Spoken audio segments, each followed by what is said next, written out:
Winnie Nwagi ne Nkya Levixon. Mwebale kuyimbira abantu kudafira. Kitiibwa kya Mukama. Winnie Nwagi ogamba otya? Ndaba sina tabu. Tubadde surprised olaba nga video erabika bulungi, oluyimba lusoundinga bulungi ate nga lwa gospel nga Winnie gwalutuddemu. Nate mwina kuba surprise nnyo. Tuli bayimbi era ffe abayimbye era tuli bayimbi. Tegeera just wakuba ekyenjawulo nti nayimbye negase ku Levixon ne tuyimba gospel. Levixon yakutuukira? Fembi twali interested. Twali twakyogerako kuva bwe twamiitinga nga ffenna twakatandika ku career. Ndi mujja kukolayo oluyimba? Tugaba naye we should do a song nga tukiyimba ng'oluyimba so katukane tukikola. Kitutte ebbanga ki okukola oluyimba luso? Kitutte ebbanga ddene okulukola, kitutte ebbanga ddene naye ate mu kulumaliriza tekyatwala bbanga ddene because Winnie yajja ndoza vasi ye yagiyimbira eddakiika tezaawera n'abiri ng'agimaze because gwe mulimu gwakola ate mukyala alina eddoboozi eddungi bagamba kimu kyali kyangu. Big up Nesim eyakola audio ne video ennungi eyo gye mulaba yagikola bamuyita God. So tekyatwala bbanga ddene kubanga omuyimbi ayimba bulungi.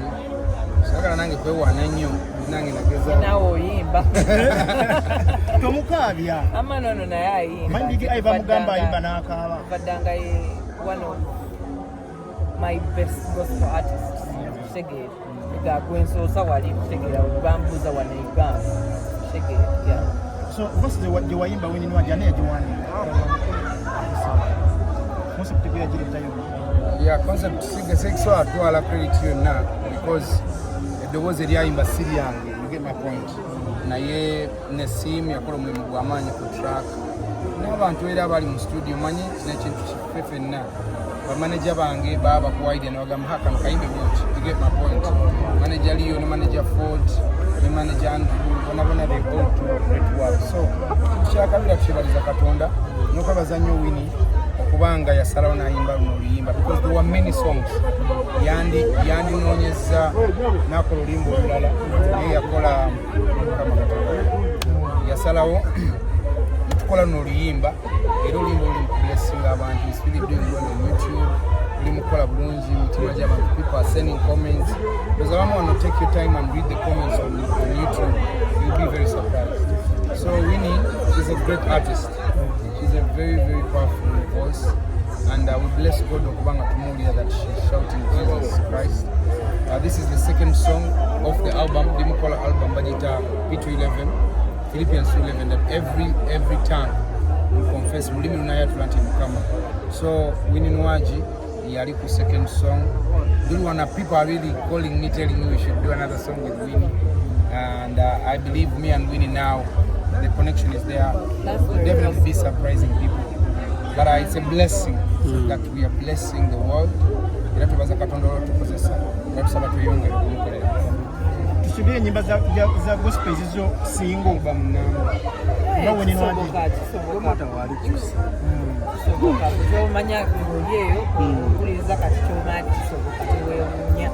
For the first time seeing Winnie okuyimba gospel. Levixon okut. Nayimba godye but smile batowulira bulungi. Nayimba godye but era n'abaswanga abalala.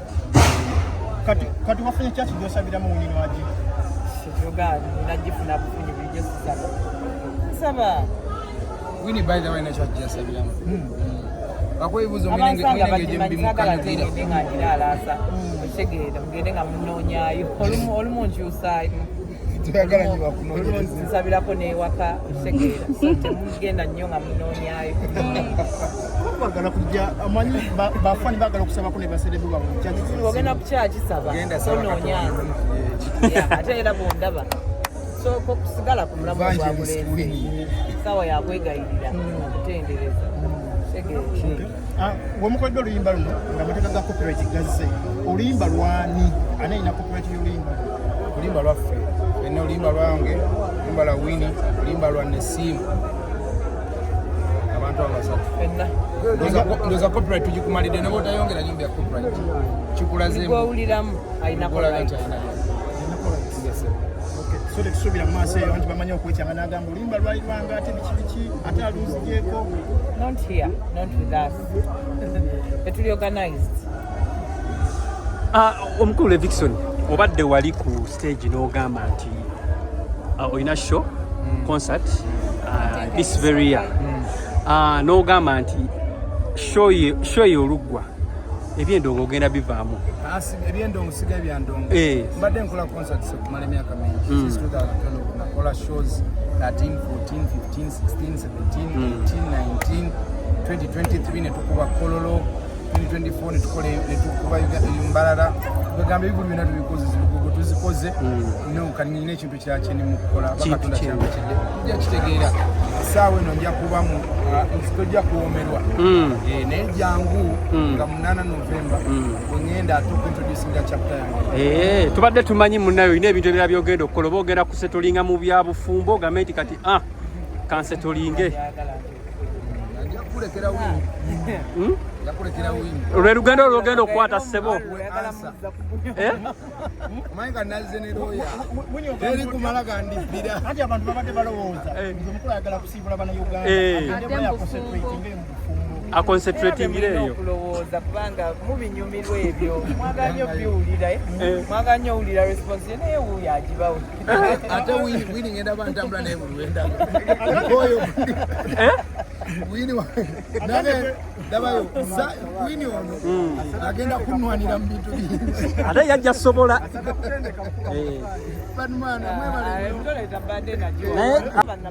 Winnie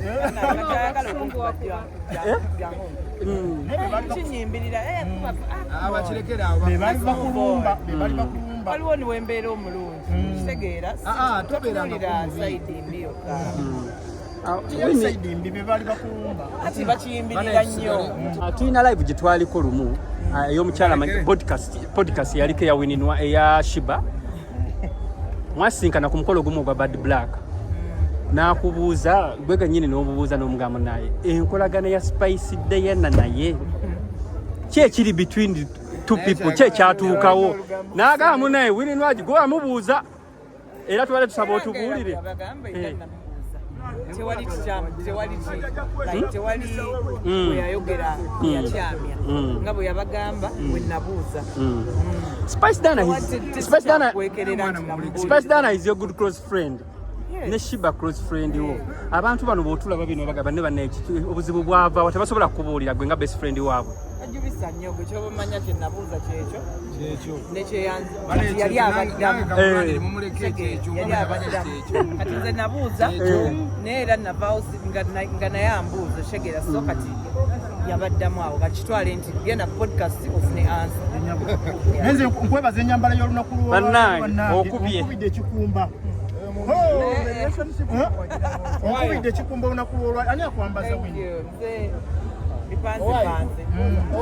Abasinga bateekako sinikazi. Anti Winnie tugenda ku show. Fashion is what you make it. Kisinzira ku ngeri gy'okulinga kati leero I felt like this. It doesn't matter what you call it. Yeah. Because it is a trendsetter, a pace setter. How much time, effort, money and resources Winnie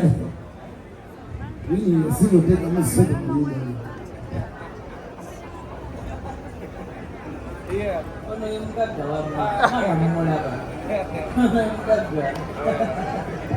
Anyways, Olimba Lutwatekamo Obudde Bungi, and this is the second song of my album. The album is called P211. So we're really trying so much of Tekamo Kulala and Kuala Gospel music on another level. We had to, I think, we didn't go to 3 days, practically Naku Satu. So we had to travel from Kampala and go somewhere and shoot this video. The director is from Rwanda, he's called God. He has about shooting the videos on his album. So, Okuteka mtutademu na hati tuagala nyo mazana wagizi because it's the money you guys give us. Abile tugenda ntula machoro kule chibechi msoro kwagala. So next time you can also do the same. So before I even go, the snap in the area to see my Winnie for the great work she did on the song. Thank you so much for doing it for Jesus. You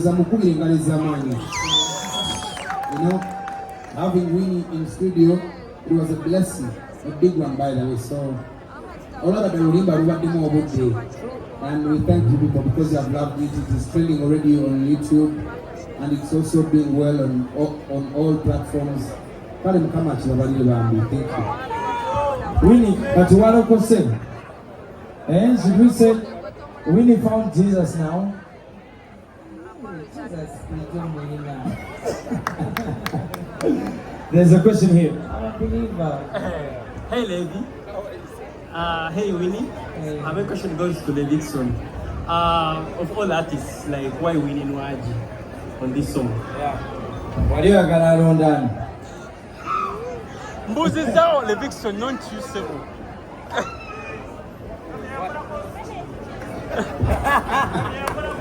Tugenda kujja wano. So Winnie omuwulira Winnie n'eddoboozi ddungi. Winnie ayimba bulungi nnyo. Ate Winnie abadde mukwano gwange back. I met Winnie ndowooza nga yakava mu Coca-Cola Retail Next. So when I'm meeting atwali ku studio wa Dicking played me some of her music. Winnie played me.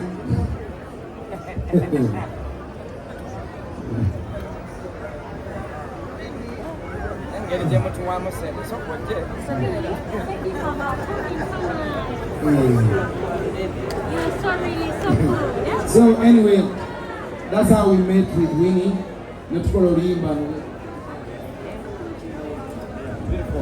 Okay, we're giving the last opportunity to you.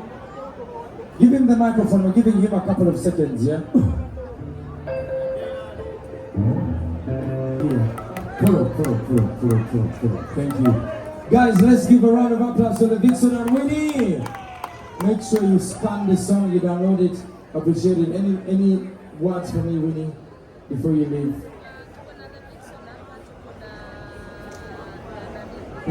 But then Winnie is shy.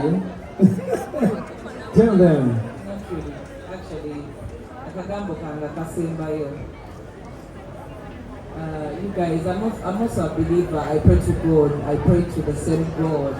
Yeah. I pray to, I also need to kneel down and pray to God. I trust in God. So don't be out there thinking, no, name muyimbira ushegera kubanga eddoboozi yalimpa eshegera. Yeah, that's my last word. And also, thank you, Levixon, for the opportunity. Thank you for the gospel platform. Tomanya nsobola okukola reka album ka gospel shegera koteka ku Sunday. Moga leero okuliza Winnie Nwagi gospel. So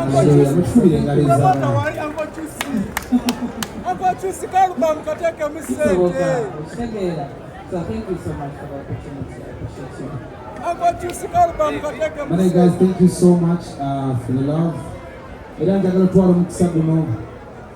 have not performed that song with Winnie, and we are going to be performing this song on the 8th of November, Serena. We have been doing concerts for many years. Since 2012, I've been doing shows. We did Uganda Museum, we did Ugogo Cricket Oval, we did Kololo Street. We have done every venue for over I don't know how many years. Now we are going to Serena, a one-time experience. I believe this is my last concert, I'll be frank with you, because so this will be my last. Please come. 8th November, please save the dates. I'll be happy to see you guys. We have a lot of artists from all over Africa. People who are on the album. The album will be coming out in October. Please enjoy gospel music because gospel music is full of life. Hallelujah. I love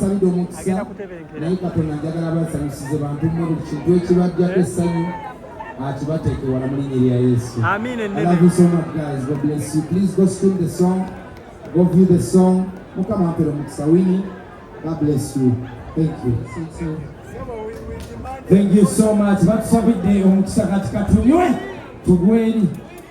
Thank you so much, guys. One more time for coming through. Uncle Sandy, I can appreciate you. And now thank you so much.